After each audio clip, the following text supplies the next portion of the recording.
Emergency rooms in Riverside County are getting hammered with COVID and non-COVID patients, and we're learning an infant has died from the virus. Fox 11's Christina Gonzalez in Moreno Valley tonight with a look. Christina.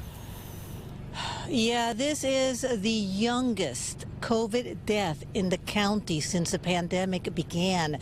The parents took the infant to the emergency room when it became ill, and because they're not releasing whether it's a he or a she, but this little baby became ill, they took him to the emergency room. They're still trying to determine if there were any underlying circumstances or health issues. But again, the youngest, not only in the county, but possibly, as we're checking around, in the state. Watch. Under 1 year of age. Riverside County health officials confirmed the COVID death of the youngest person in the county since the pandemic began. Devastating news, obviously for the family, but also the community as well.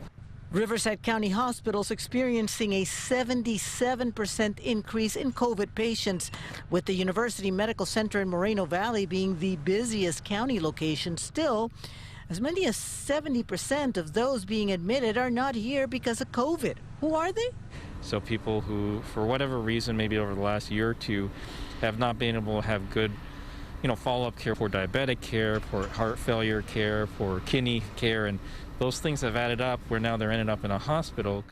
Images from inside the hospital show that there is additional capacity being set up, but ambulances stack outside during busy times. A trauma or heart attack patient will go in pretty quickly. Otherwise, the patients will wait in the ambulance, maybe an hour or longer. Our system is experiencing unprecedented call volume. Our emergency rooms right now are completely saturated. They just don't have any more capacity.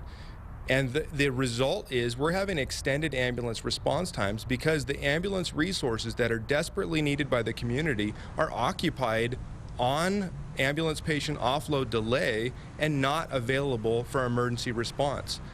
What's slowing things down in emergency rooms? Well, staff testing positive for COVID. They're out quarantining. And then there is this. One of the biggest factors is people are going to ERs to get tested. So that's kind of gumming up the works there at that end. You don't have to go to the emergency room. You can see behind us, right across the parking lot here at the hospital, they have a testing site. Riverside County is extending the hours, 12 hours instead of 8. Plenty of room, not a lot of people if you want to make an appointment or stop by. There is plenty of room. Another thing that health officials here are hearing, and they're saying don't do it, is people wanting to get infected purposely with the COVID virus, saying that they're just not going to get sick. You can't guarantee that. People are different and anything could happen. So they're really warning people to not do that at this point. Live in Riverside, I'm Christina Gonzalez. Back to you in the studio. This concept of potentially COVID parties. So Christina, do they have any sense of how many people are in the hospitals with COVID versus how many people are there for COVID, meaning you didn't know you had COVID, you show up there, they test you, and then you have COVID, and now you're considered a COVID case? Okay, so the numbers are fluctuating, as it were, but here is what we're hearing.